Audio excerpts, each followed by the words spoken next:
Buenas tardes. De nuevo, en el mes de la mujer estamos presentando hoy un libro que es un libro especial, un libro que es el Centro Sefarad Israel, que como saben es una institución del Ministerio de Exteriores, Comunidad de Madrid, Ayuntamiento de Madrid. Es un libro que para nosotros tiene una relevancia muy especial, porque es de una poeta española que a través de la memoria, a través de la cábala, de la influencia mística del judaísmo, recoge toda esa historia, recoge toda esa influencia y genera una poética totalmente nueva y personal. Por eso, para presentar a Idoia Villaga, que ha publicado su libro Creación y Vacío en Huerga y Fierro, escritora que tiene otros bastantes libros, pero que voy a citar solo dos anteriores porque son los más recientes, Alquimia de la Sal y Desde el Mar de la Estepa, son los dos libros anteriores. Nos va a presentar, como digo, Creación y Vacío. Y para acompañarla tenemos al profesor Javier Fernández Ballina. Ballina, nuestro querido Javier, es un profesor que nos acompaña en muchos elementos siempre de nuestro trabajo del Centro Sefarad Israel, es director del Departamento de Estudios Hebreos, es un verdadero especialista en los temas literarios. Hemos hecho con él y él, además, dentro de la Universidad Complutense, donde trabaja, ha creado espacios de la reflexión sobre Primo Levi, sobre Paul Celan. Trae todo lo que tiene que ver con la poética actual y con los movimientos literarios para hacernos comprenderlos desde una visión totalmente suya, personal, pero a la vez también profunda y con un conocimiento muy amplio, porque conocer el hebreo, conocer la historia judía, hace que todo adquiera un nuevo sentido. Así que muchísimas gracias a los dos por estar hoy con nosotros. Pediremos también a Idoia que nos lea alguno de los poemas de Creación y Vacío, porque como escribí en el prólogo del libro, que además es un libro que personalmente me gustó mucho, uno debe aproximarse con amor y temor, porque flotan como el humo blanco en este Creación y Vacío sus poemas. Muchísimas gracias por estar a los dos aquí. Gracias, Idoia, por todo ese trabajo que has hecho de investigación, de profundización en este tema tan cercano al Centro Sefarad Israel y ahora también tuyo. Muchísimas gracias. Toda Rabá, Esther, muchísimas gracias. Idoia, bienvenida a tu palabra, sin duda ninguna, y también en la medida que yo puedo ser testimonio de ello a este gran hogar que es el Centro Sefarad de Israel, ¿no? Por tanto, debo comenzar con un triple agradecimiento. Como siempre al centro, es decir, esta sensibilidad que hoy muestra es análoga y tan fecunda como la que hace con la cantidad de ayer veíamos a Stein, mañana veremos a Levi o a Benjamin o a cualquiera de los grandes escritores actuales israelíes. Por tanto, felicidades como siempre por vuestro inmenso y fecundo trabajo, ¿no?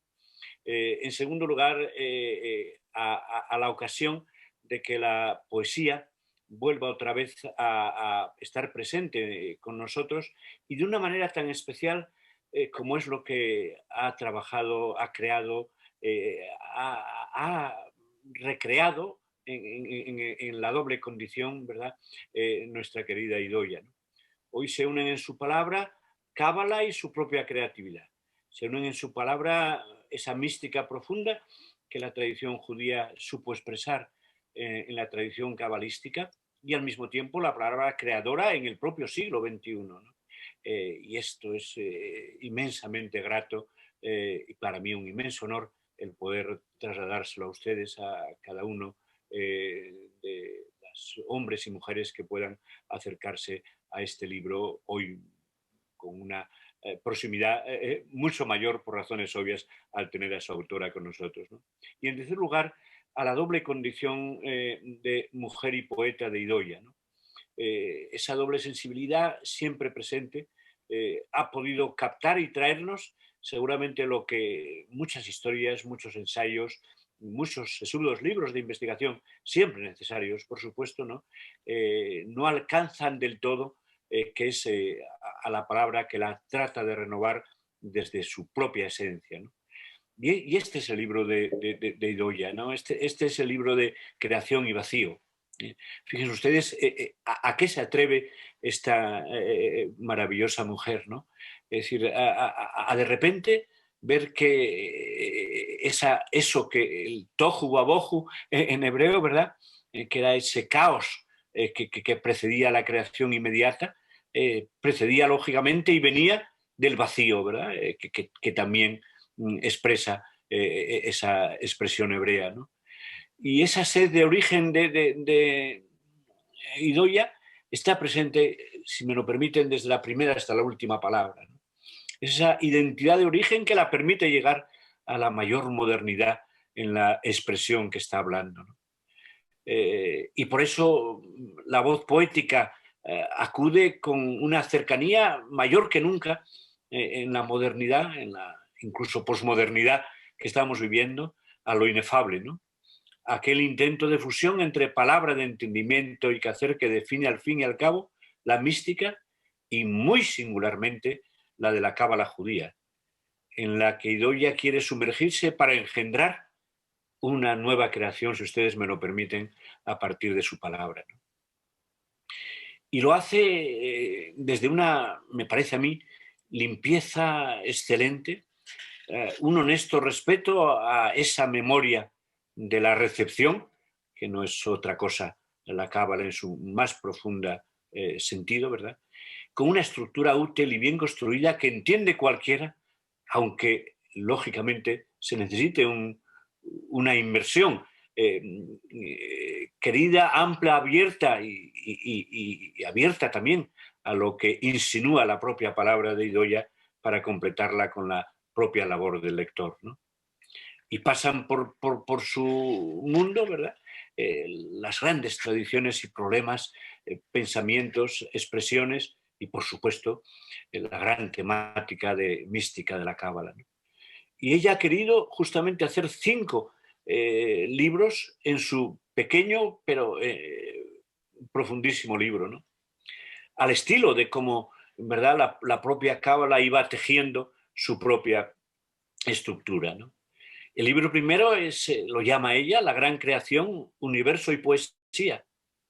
Y aquí transpone, bajo ese título, ¿verdad? Partiendo de 2 citas preciosas del Zohar, ¿verdad? Sobre el verbo, ¿verdad?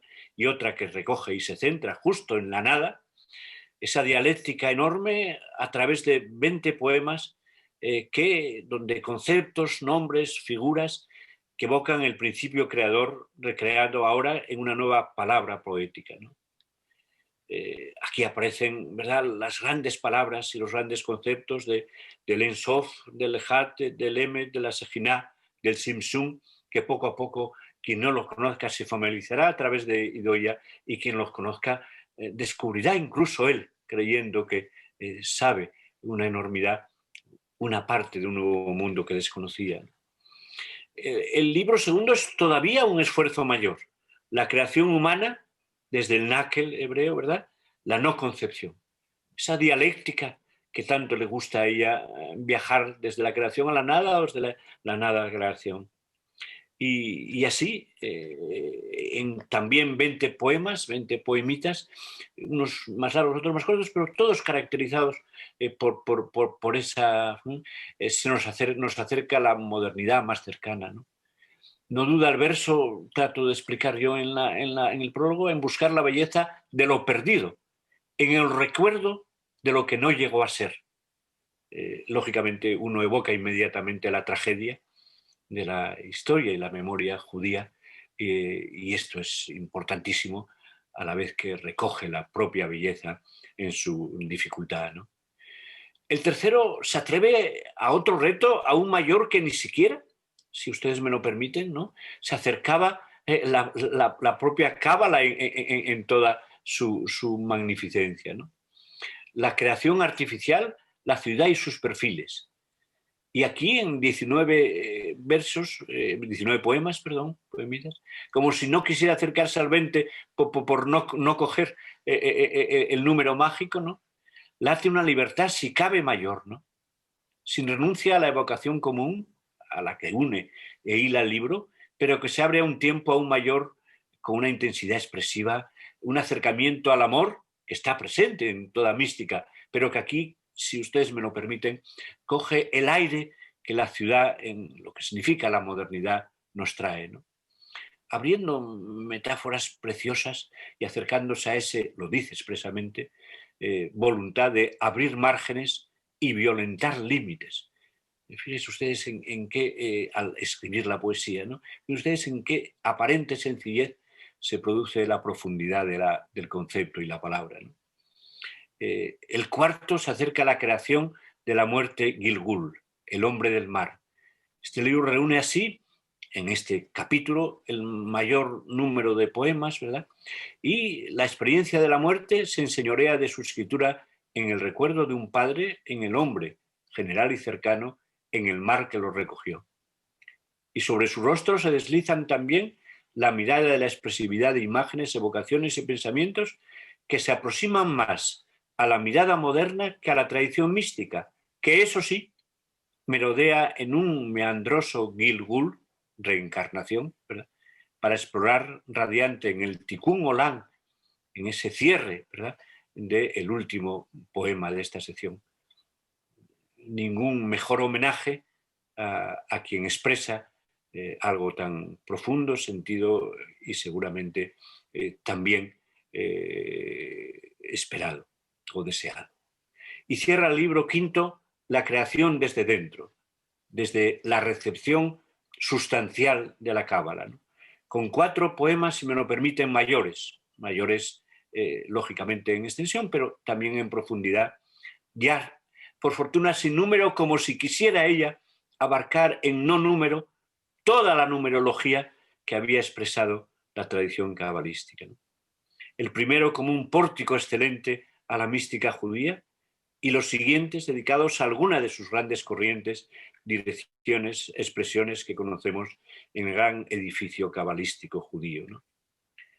Nuestra poeta sigue con este encomiable poemario la estela de algunos de los grandes poetas que siguieron análoga senda, libres en la memoria cabalística que desde su propio nombre encierra la tradición poética más próxima en el tiempo, la de los que expresaron como Borges, Guillén, tantos españoles en el siglo último y desde luego europeos, o en el propio hebreo e inglés, cómo no, para recordar lo más evidente. En fin, y doy ahí, concluyo para darle a ella la palabra, prosigue creciendo en la fertilidad creadora que ya nos diera con sus pecios sin nombre o los márgenes del agua. Por este poemario merece, a nuestro entender, junto a la alabanza de la belleza expresada, la gratitud por un esfuerzo nada habitual al enfrentarse aguerridamente, sin atisbo de banalidad, al apasionante mundo de la tradición patrimonial de la cábala, lo que incrementa el impagable mérito de la general palabra poética de Idoia. Y no en grado menor, sin duda alguna, el reconocimiento de un regalo que enriquece el propio patrimonio que nos acerca ella en todo su valor. Muchísimas gracias por todo, por tanto y por esa increíble y excelente palabra, Idoia. Y habla cuanto quieras, léenos, dinos, pasa de una cosa a la otra con toda la libertad que tienes y que te da tu propia creación. Debo darte unas muy enfáticas gracias al profesor Francisco Javier Fernández Ballina, como ha dicho, director del Departamento de Hebreo y otras materias de la Universidad Complutense de Madrid y primer profesor de pensamiento judío en España.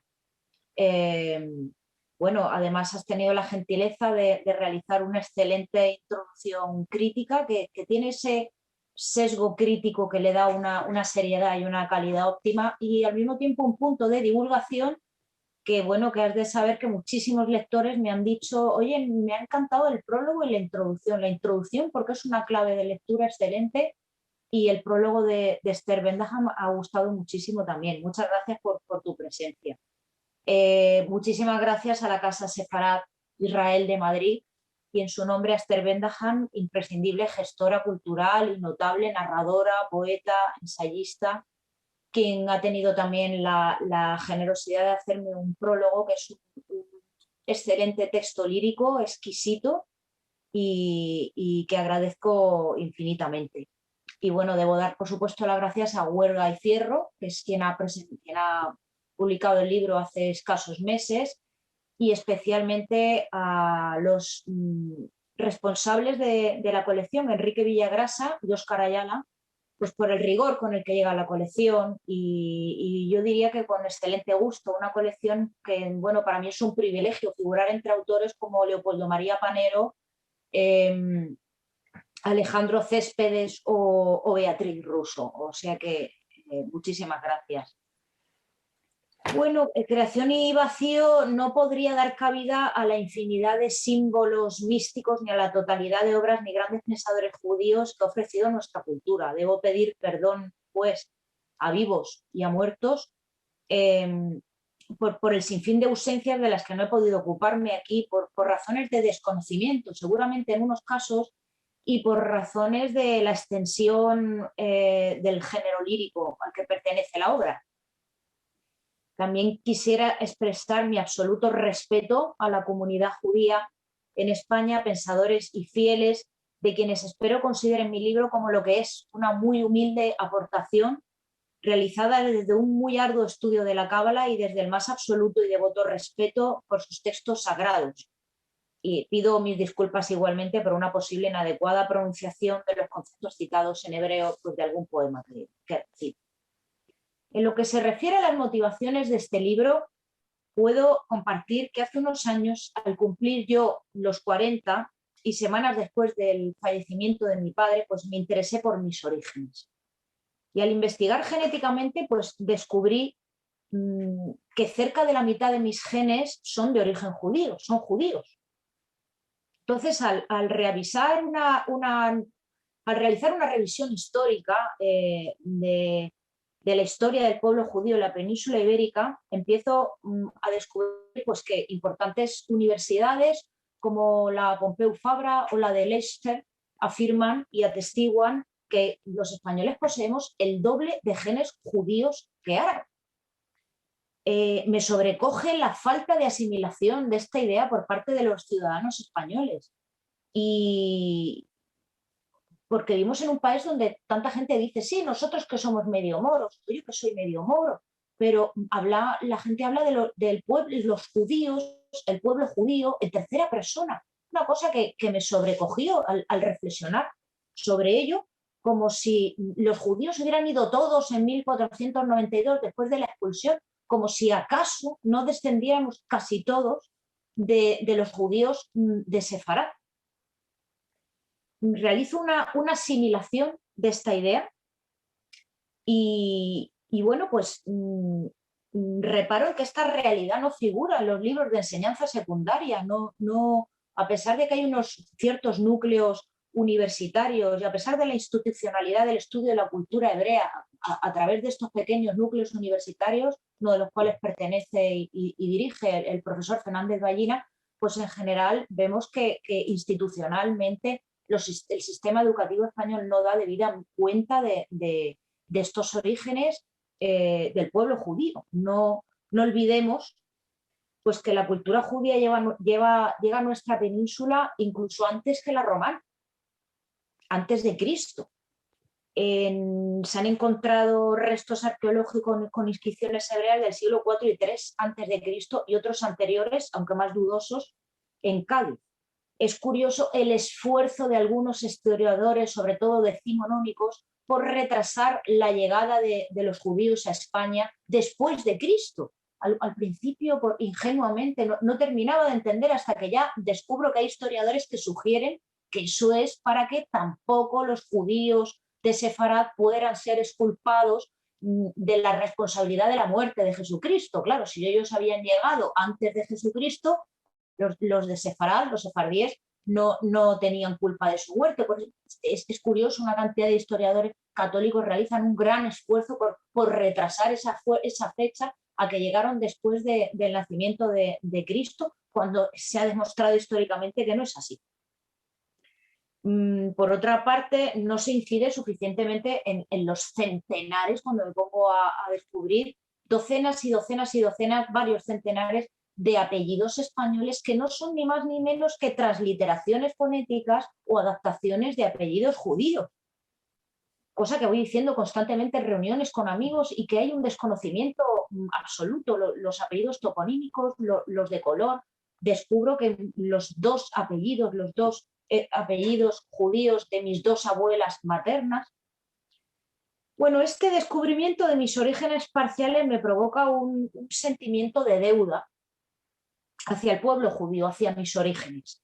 E igualmente me confronta como doctora en crítica literaria y como poeta con otra sorprendente carencia, y es que debo decir que hasta la publicación de este modesto libro no había, y bueno, y a pesar de que autores como Hellman, como Valente, como Juan Carlos Mestre, quien saludo desde aquí, envío un abrazo porque no ha podido estar aquí, que iba a estar, el Premio Nacional de Literatura me brindaba el privilegio de acompañarme, sabemos también de sus orígenes judíos, pues decía que él, como otros autores, sí que se ha ocupado de diferentes símbolos o referentes judíos, pero nunca no ha existido en la historia de la lírica en lengua castellana un libro de poemas cuya estructura conceptual subyacente se articula en torno a los principales conceptos de la mística judía, de su más elevado pensamiento. Una de cuyas principales obras, el Zohar, leído a la española, el Zohar,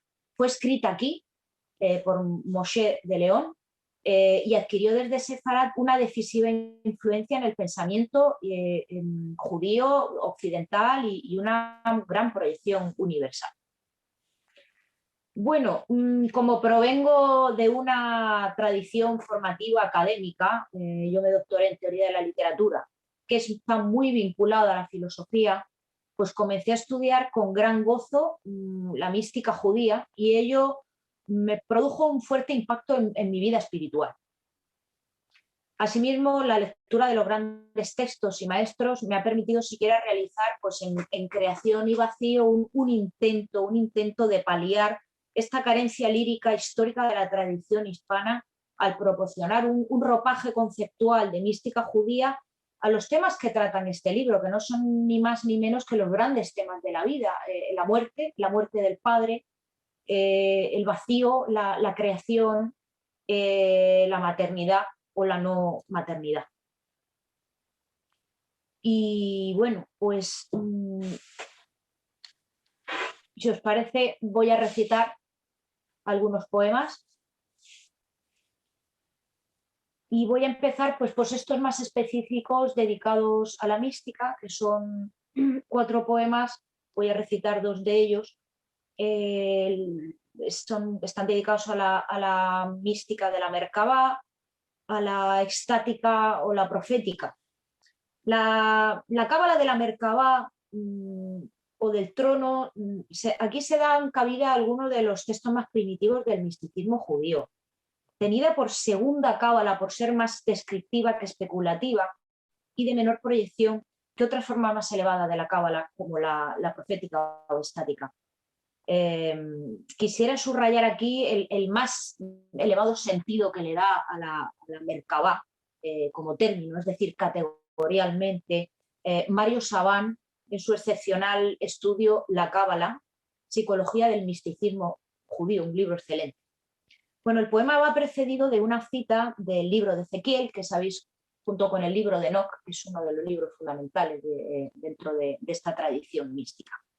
La cita dice: y la casa fue llena de la nube, y el atrio se llenó del resplandor de la gloria. Cábala de la Merkabá. Olvídate de ti primero, y avanza en la penumbra.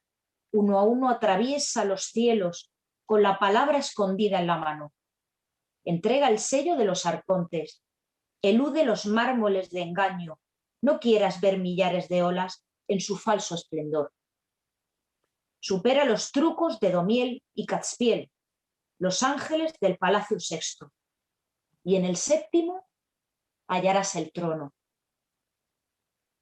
Un velo cósmico proyectará imágenes de todo cuanto existe, Allí flotarás erguido, sin pies ni manos, abrasándote entre llamas de tu propia divinidad.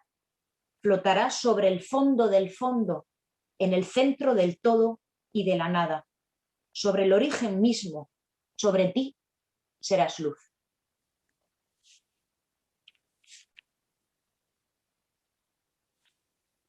El poema Cábala extática va precedido, pues como procede, de una cita de Abraham Abulafia, que dice: quien está lleno de sí mismo no tiene sitio para Dios. ¿Cómo liberar el alma y desatar los nudos? ¿Cómo regresar al origen de lo que era uno? Las formas naturales son finitas y te atan a lo finito, mas el nombre absoluto es uno y te llevará a lo absoluto. Contempla los 32 senderos de la sabiduría, los 10 números con 22 letras. Dale forma a las letras, combínalas, permútalas. En la ausencia de significado, contempla la perfección de su origen. El torrente divino prenderá tu luz. Enciéndete y míralo. Éxtasis, el nombre oculto. Su nombre te será revelado.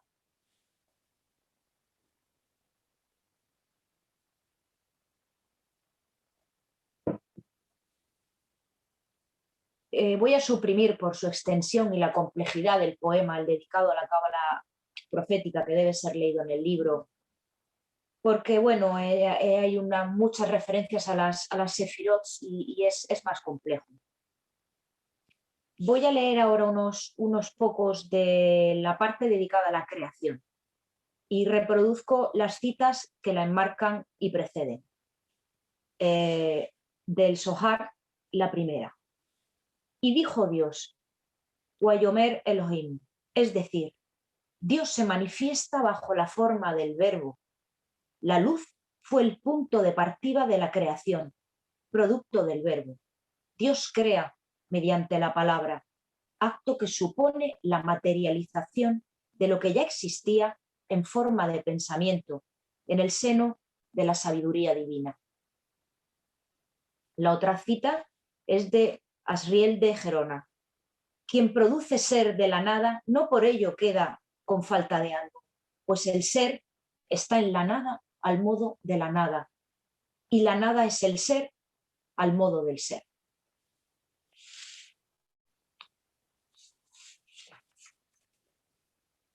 Son poemas muy breves, voy a leer unos cuantos realizando un breve espacio entre los mismos. Como una Ein Sof, como una ola al replegarse sobre sí, se hizo hueco lo eterno.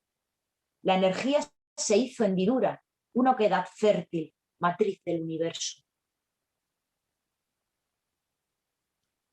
Busqué mi identidad entre los astros. Solo hallé restos de planetas antiguos, polvo cósmico de lo que fuimos. El gran arquitecto olvidó una palabra en el corazón del hombre. Vacío. Tzimtzum. La nada germinal o divinidad oculta. No hay creación sin cuébano primigenio. El hueco en Dios, el vacío en el poeta.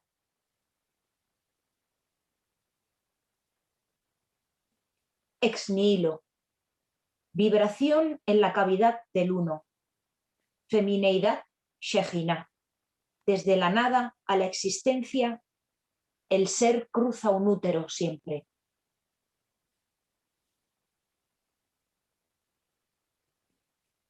Al fondo del espacio, el que es. Una luz en gracia acaricia la médula, los bordes de lo eterno, la certeza.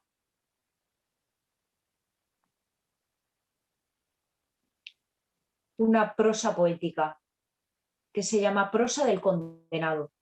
La criatura mortal es noria, su propia dimensión de círculo finito.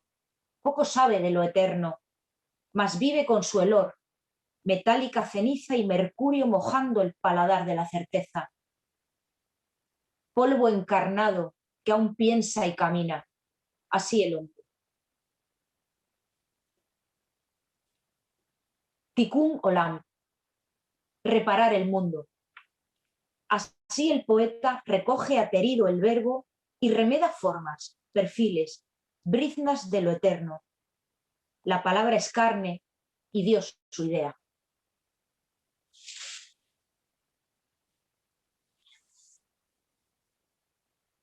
Ahora, varios poemas de la parte dedicada a Anaquel, que proviene de un sueño que tuve pasados los 40, cuando veo por distintas circunstancias no voy a tener hijos, y tengo un sueño con mi madre que falleció hace 20 años. Yo no tengo hijos y mi madre me aparecía en el sueño viniendo como de los páramos de la muerte con una niña cogida de la mano, que me transmite que esa niña es el alma de mi hija no nacida, de mi hija no concebida y que no voy a concebir. Mi madre señala mi vientre con un dedo acusador, incitándome a como que tengo que concebir esa niña. De ahí proviene esta parte y especialmente de este sueño, este primer poema. Lleva adelante una cita de Yehuda Halevi que dice: antes que te formase en el vientre, te conocí. Y dice el poema: la mujer del útero virgen espera su turno en la cima. La madre muerta roza su cintura con un dedo interrogante y dicta: tu hija y yo te esperamos.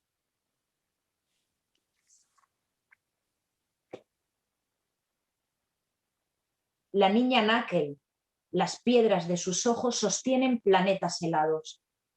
Me muestra en su palma un diminuto fragmento de verdad, un peso de llagas azules. No ha de nacer y lo sabe. Otra prosa poética breve que se titula Universo a medias. Este mundo es fractura de otra dimensión más elevada. Somos delirio y sangre de un universo a medias, expansión en la fractura de un jardín de lobos mudos. Somos tierra de límites huecos. Espacio y tiempo son quimera. Cuando en umbrales más altos beben llamas en sus márgenes sin fin. Comen el rocío de lo eterno, mientras nosotros morimos, enfermos de gravidez, salpicaduras de sal y lucidez infecunda. No sé si os gustaría recitar algún poema, Javier o Esther, por no hacerlo yo todo, o si prosigo yo, como prefiráis. Yo encantado de oírte. Como prefieras. Sí. Vale. Yo también, Ainhoa, tú lees muy bien. Bueno. Sí. Luego, si acaso, yo te hago un pequeño comentario, seguro que Esther también, pero no, sigue con tu palabra, que es preciosa. Cuando tú me digas. Muchas gracias. Cierra los ojos, niña. ¿No ves en ti las 7 tierras con sus 7 cielos? Cultiva el alma en la contemplación. Cierra la esfera material. Abre el sepulcro de la luz que te habita. Todo en ti. Tú en el todo. Desbroza la cáscara en el jardín de nueces. Atraviesa la corteza de la nuez tuya. Si estás lleno solo de ti mismo, nada podrá llenarte. Haz paso a la luz. Atraviesa lo oscuro. Crea el espacio en ti y espera.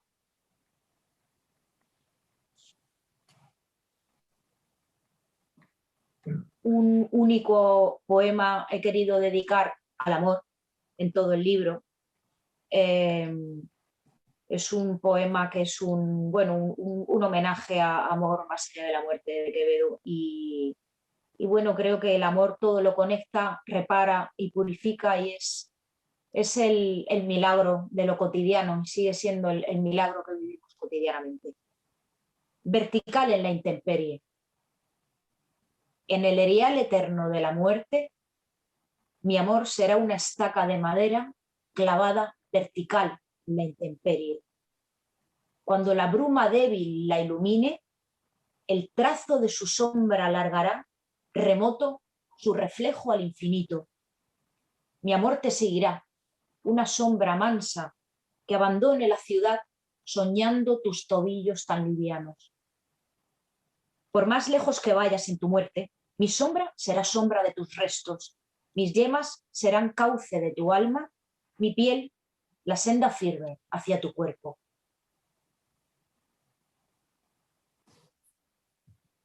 De la parte final, el libro cuarto que decía la creación de la muerte, Ilgul, el hombre del mar, dedicado a mi padre. El hombre del mar porque, bueno, mi padre era militar y era de marina. Y bueno, voy a leer unos breves poemas también. Ha muerto el hombre del mar, se cubre con las olas y espera a los otros, como el águila que quiebra su pico imperial contra las rocas, se arrebata el plumaje y ha de renacer. Una nevada de tierra inunda confusos túneles donde buscar, hallarse, el otro lado. Aún sin recipiente, el alma espera, tras el momento final de la semilla de carne que fue llamarada.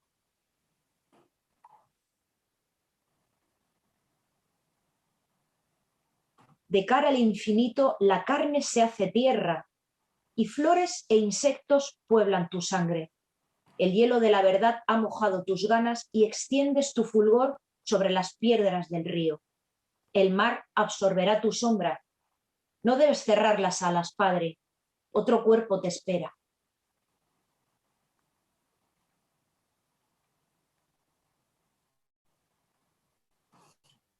A veces provocamos al perro de la muerte para que nos muerda y tocar su dureza en la herida. El pecado de nacer lúcidos. Este va precedido de otra cita del Zohar. La verdad no se ha aplicado con la perfección necesaria para provocar la unión sagrada. Tikkun Olam. Retribuir las luces dispersas, aglutinar destellos de lo divino, restituir el cósmico estado previo, regreso a la unión, vuelta al origen, el uno redime, reparemos el mundo.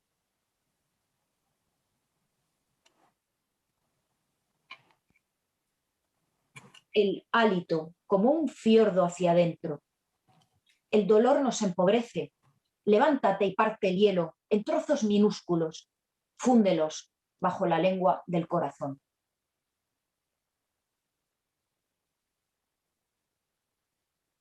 En la superficie del piélago, el roce de un águila, las cenizas arrojadas desde el torreón, un cráneo calcinado en el fondo del mar. Vence el alma su envoltura, se va, permanece.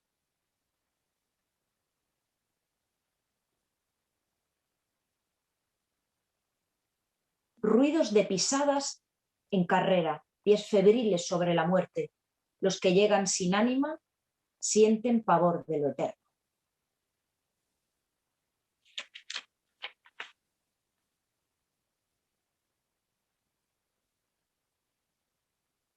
Me asombra el imposible estado en que el amor se instala en las esquinas de la lluvia e incendia el agua.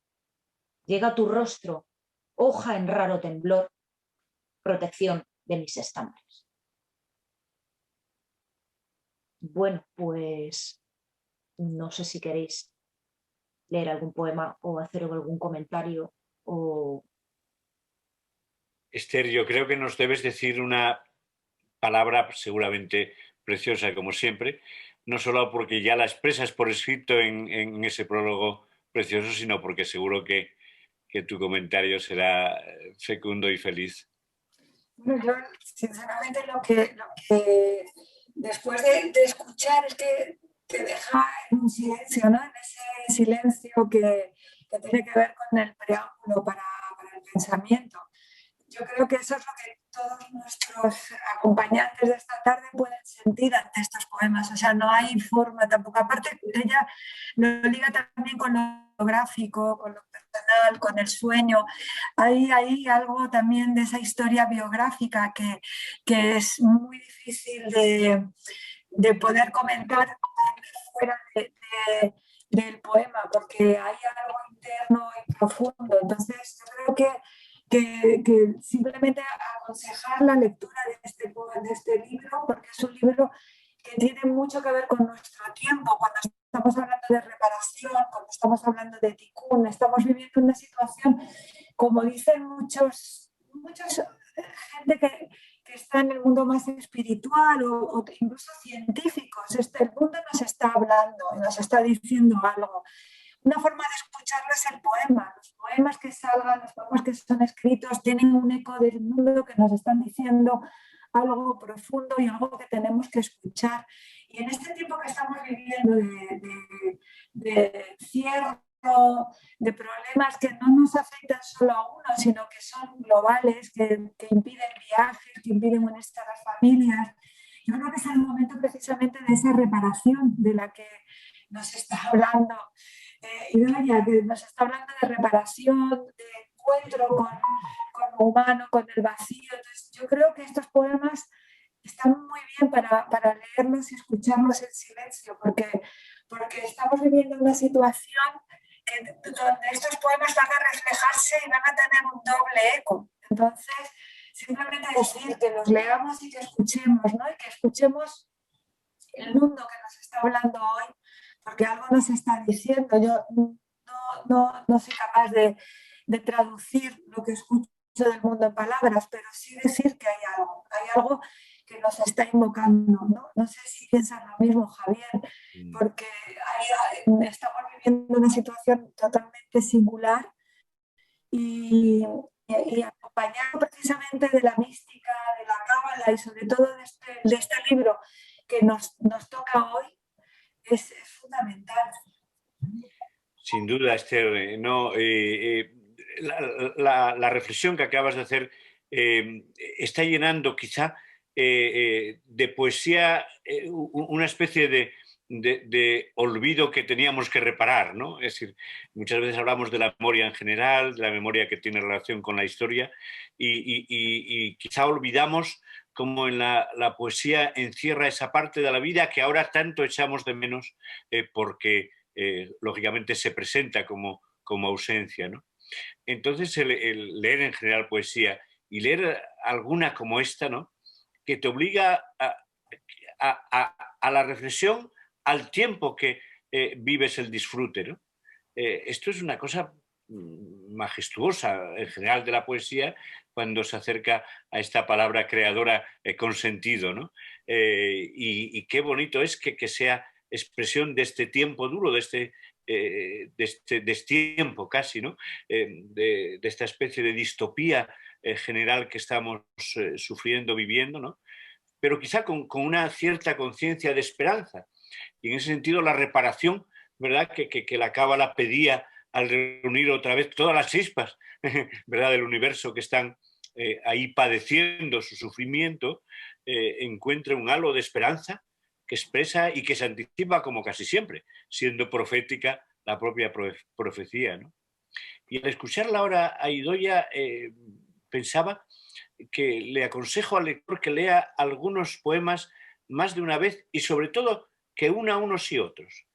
A veces parecen pequeñitos, como si fueran inacabados, y es que están, si me lo permite, la propia autora, que es una, al fin y al cabo, ¿verdad? Interpretación del lector, ¿no? Es que los completa otro, es que los dos siguientes o el cuarto siguiente está desarrollando una matriz que tenía el propio anterior, ¿no? Y al mismo tiempo que disfrute de esa libertad de pasar de una cosa u otra, ¿no? Cuando Ennakel se acuerda de la hija que no llegó a ser y emociona el tiempo que sufre uno al leer, etc., es inevitable la ida al sufrimiento de todo ser que no llegó a serlo, ¿no? Y al revés de su existencia en la memoria o en el recuerdo. sea para el gran, ¿verdad?, desafío de la mente, como la propia Shoah y de la desgraciada realidad que significó, hasta la propia vida personal que derrocha Idoia, ¿no? Y si puedo dar un consejo final, aunque hoy ella, temerosa de la profundidad de su último poema, no lo ha leído, les pido que lo lean. No he leído nunca ningún resumen mejor del conjunto de la sensibilidad del Zohar, de este libro tan castellano, tan español, tan judío y tan al mismo tiempo universal, ¿no? Que significó esa escritura. Y merece la pena, ¿no? Sí, agradezco que recuerdes lo de muy español, el Zohar y la mística, porque esta es la clave más importante, ¿no? Es el judaísmo español, que no es nuevo, que lleva siglos. De hecho, ahora estamos festejando, vamos, se va a celebrar un recordatorio, un centenario de Ibn Gabirol, el gran poeta Ibn Gabirol. O sea, que no se trata de volver y de renovar y de traer a nuestro tiempo actual algo que está allí, como ha dicho Idoia, está allí y que había que recogerlo. Simplemente, pues si os parece, con la lectura de este poema que va a hacer ahora Idoia, terminamos ya, que se ha llegado el tiempo. Y si quieres, Idoia, lo lees. Muy bien. Pues bueno, este poema, decía Javier, nunca he leído un resumen. Debo decir que yo no sé quién ha escrito la mayoría de estos poemas, porque cuando los leo, la poca o mucha calidad que haya en ellos, o sea, nunca he escrito nada igual de bueno o igual de esta calidad, mejor expresado, y llevo 6 años que cuando intento escribir poesía no me sale de nada que tenga el nivel que puedan tener estos poemas. Me despertaba a las 5 de la mañana y me ponía a escribir y no sabía de dónde salía aquello, ¿no? Como nos pasa muchas veces a los poetas, pero tal volumen de creatividad y este nivel de abstracción en conceptos que por supuesto conocía y había leído, pero esa elaboración no sé de dónde me salía. Bueno, pues este poema va precedido de otra cita del Zohar que dice: en este mundo todo está dividido en dos partes, una visible y otra invisible. La que es visible es reflejo de la invisible. Moshe de León dijo al discípulo: Iciado, expande tu conciencia. Sigue el camino de las sefirot. No las pienses, no analices, no admires atributos celestiales. Siéntelas en tu costado, las luces que atraviesan tu costilla. Desde el Keter, corona suprema, lo alto hasta sin fin, la gloria oculta. Desciende a la Ojma, voluntad primera del Creador, idea origen, esencia del todo ideal.